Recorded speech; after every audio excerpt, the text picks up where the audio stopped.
Henceforth, my brother and his wife declared, "We'll manage the household independently, so find another place to live." My mother, aligning herself with their decision, treated me as an impediment. Do they comprehend who has been footing the bills for the house? I never anticipated such disrespect. In the recesses of my mind, I resolved to take certain actions. I go by the name Carrie, a 30-year-old woman. Currently, I reside in my parents' home after returning from college. Initially, I ventured into the corporate world to forge my path, but the challenges overwhelmed me, prompting my return home. While initially navigating unemployment, I explored work-from-home opportunities. Armed with a scientific background, I embarked on a freelance engineering career. Commencing with modest projects, the income was meager, yet the experience of working independently was profoundly meaningful. In stark contrast to conventional employment, I could generate ample income without excessive social interaction. As my confidence grew, so did my workload and earnings. Within a year, my income rivaled that of a regular corporate employee. However, the predicament lay in my parents' understanding, especially my mother's reluctance to embrace my work-from-home lifestyle. My father grasped my explanation, but my mother, rooted in traditional beliefs, harbored apprehensions about what she couldn't fathom. Despite my earnest attempts to elucidate, my mother persisted with questions like, "How long do you plan on staying home?" and insinuations about the legitimacy of my online work. Despite presenting evidence of client emails and salary statements, my mother remained unconvinced. She suspected it to be some shady business or involvement in a dubious religion, despite the consistent payments and the legitimacy of my job. Despite my detailed explanations, my mother remained steadfast in her skepticism. She continually expressed concerns about the possibility of relying on unemployment benefits, emphasizing their impermanence. Although I had contemplated living independently, my savings were not yet sufficient. Around that time, my father's health took a toll, with deteriorating legs and back, necessitating nursing care. Facing an early retirement and sudden income loss, my father assured me that his pension would suffice. However, acknowledging my mother's spending habits, I questioned his ability to manage. His face wore the fatigue of anxiety about the uncertain future. My father had supported me through college and even when I returned home due to mental health challenges. The idea of leaving him alone and continuing to live independently troubled me. My mother, too, grappled with confusion over my father's sudden condition. Contemplating the situation, I felt a sense of responsibility and a desire to give back. Reassuring my father, I pledged to support the family from that point onward. He expressed surprise, doubting my income's adequacy, but I confidently showed him my stable financial situation. Grasping the reality, my father, who had always understood my circumstances, was taken aback by my newfound stability. Encouraged by his understanding, I offered to help with household expenses, medical bills, and other financial obligations. Each month, I transferred a certain amount to my father's bank account, shouldering a significant part of the financial burden. As my mother had been using my father's credit card, I created a new main card and provided her with a supplementary card. My father, mindful of saving money, urged my mother to follow suit. In response, my mother questioned whether I should be asked to leave the house. I pointed out my financial contributions and emphasized that it would be more challenging without my support. Skeptical, my mother remained unconvinced and suspicious of my assistance. It took my father's persuasion to finally gain her agreement, allowing me to continue living with them. Continuing my work and household responsibilities, I found my mother increasingly taking my assistance for granted. Her strictness intensified, with constant remarks about the speed of my chores. "Can't you finish your chores faster?" she would complain. I explained the challenge of multitasking while working, but she dismissed my concerns. The strain on my relationship with her became apparent, and it seemed irreparable. In contrast, my father, understanding my efforts, provided much-needed support. Despite this strained dynamic, we persevered in this manner for a year. After a year, my father's health took a sudden downturn, requiring hospitalization. Visiting him daily, I shared moments of concern and reassurance. Aware of the strain on me, my father expressed gratitude, acknowledging the difficulties in my relationship with my mother. As my father grappled with health issues, the already strained relationship between my mother and me deteriorated further. Despite feeling suffocated at times, I remained committed to supporting my family. Recollections of my mother's past efforts, especially during my student days, kept me steadfast in this commitment. However, a significant shift occurred when my mother welcomed my brother Kevin and his wife Mary. Their unexpected arrival brought an abrupt change to my living situation.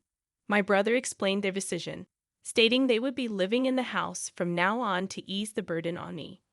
I was taken aback, and my mother seemed to avoid eye contact. While my brother and his wife claimed their intention was to support me, a hidden meaning lingered in their words. My mother, expressing gratitude, subtly hinted at my need to contribute more to the household. Despite the surprise, I learned that my brother, a graduate of a prestigious college, had joined a reputable company. The unexpected turn of events left me questioning the true motives behind my brother and his wife's presence in our home. Certainly, he must have been earning a substantial salary, but I too was diligently pursuing my own endeavors. I wondered if they could manage without my contributions. Transitioning into a new life at home with my brother and his wife proved to be more demanding than anticipated. "Wake up, Perry, make breakfast," my brother's wife hollered, banging on my door. Fully awake and already engrossed in my work as a morning person, I explained that I was already up and working.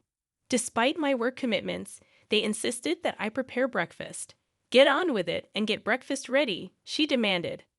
I reluctantly forced myself to assist, considering our family's usual morning freedom. Typically, we enjoyed meals at our own pace, especially when my mother and brother's wife were present. I presumed it was customary for the wife to prepare breakfast for her husband. However, my sister-in-law insisted on cooperation, and I reluctantly joined them in the kitchen. Despite my efforts, their dissatisfaction was evident. "Is this what you prepared for breakfast?" "This isn't enough," they complained. I had meticulously crafted a breakfast plate featuring soft scrambled eggs, a refreshing lettuce salad, fresh buttered toast, and a succulent sausage, thinking it would be well received. However, it seemed I had missed something. "You don't have to eat it," I retorted. But their surprise was palpable. Their reaction turned confrontational, questioning my attitude and who I thought I was. My brother, often condescending, mocked me, likely influenced by our mother. Despite explaining my work commitments, they dismissed it. "What kind of work is that? Are you crazy?" they exclaimed. Frustrated by their lack of understanding and the impact on my work, I packed my laptop, ignored their protests, and left the house. As I departed, my brother's voice echoed in the background, demanding to know where I was going.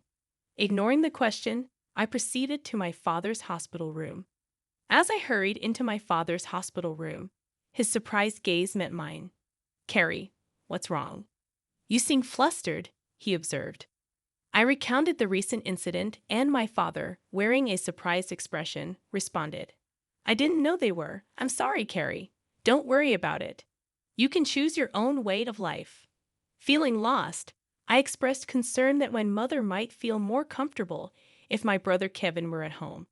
However, my father reassured me, "You don't need to be in a place where you don't feel comfortable. All I want is for you to live happily. Live your life the way you want to live." Encouraged by my father's words, I decided to leave home. Upon returning that evening, I encountered a tense scene resembling a movie. The serious faces of my mother, brother, and sister-in-law greeted me. My brother accused me of not being at work, forcing him to take the day off. I inwardly questioned the responsibility of easily taking time off work. Their voices escalated, culminating in my brother demanding, "Get out of here. From now on, the three of us will live together. If you don't want to stay, please leave. We don't need an overbearing presence like you to support us." It was a shocking statement, and I replied in surprise, "Why?" Ignoring my protests, my brother and his wife insisted on my departure, declaring that I was no longer needed in the absence of our father.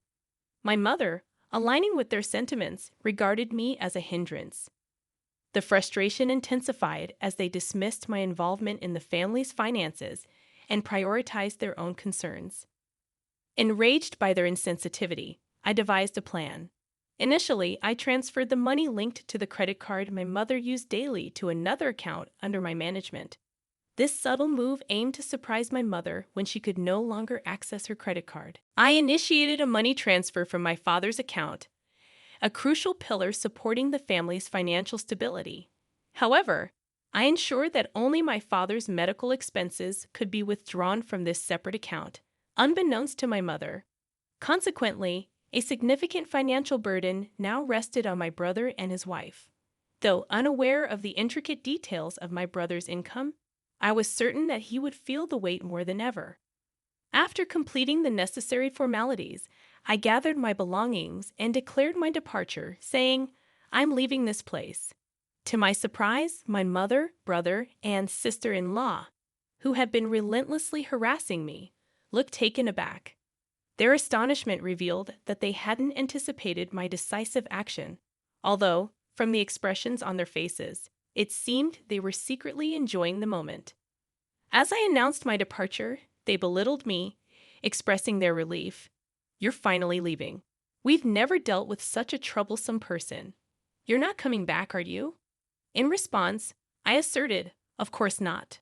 Don't contact me." They smiled as I left the house, but I couldn't help but wonder what they would think after I had left. Embarking on a new life in a tranquil environment, I found solace and the freedom to enjoy my own time. Refreshed and focused, I immersed myself in my work. However, as expected, a call from my brother disrupted the peace. "I told you not to contact me. What's wrong?" I questioned. His voice conveyed surprise and urgency as he inquired about my involvement in the family's financial transactions. Confirming my role, I reminded him that I had mentioned my work several times, but neither he nor our mother had believed me. Expressing confusion, he admitted, "Well, Mom said a lot of things, and I was a little confused." Acknowledging that it wasn't my fault, he revealed a financial predicament. With my absence, they struggled to manage expenses, and my mother's spending had exacerbated the situation. Though sympathetic, I asserted, "I was able to support you in many ways because I was at home. I'm not there anymore, so you have to handle it, Carrie." I found myself in an unexpected situation when my brother contacted me, urgently requesting assistance in transferring money to his bank account. Perplexed, I asked if he was joking, given that he worked for a sizable company. However, to my surprise, my brother confessed that he had been fired from his job due to a significant mistake. His revelation left me speechless, and I realized that he might have returned to our parents' house assuming there was enough money available. Perhaps he relied on the notion of a stable pension following our father's retirement. Wanting to enlighten my brother about my financial contributions to the household, I found amusement in the thought of his astonishment upon learning the truth. His wife and my mother joined the plea for financial aid, claiming they were on the verge of running out of savings. My mother even revealed that my father refused to contribute to household finances any longer. In response, I firmly declared that I had supported them enough, urging them to work hard and support themselves. I severed communication, emphasizing my decision to distance myself from their financial struggles. My father, recognizing the strain in his relationship with my mother, consulted a lawyer and opted for a quieter life in a different place. While I continued to visit my father daily, a friend shared my brother's recent struggles. He had moved into a modest apartment, leading a frugal life. My mother, once a homemaker, faced challenges in her sudden job, while my brother found it difficult to adapt to the opinions of younger colleagues. Despite his wife's efforts, she succumbed to the pressure and departed, leaving my brother and mother to navigate their challenges together.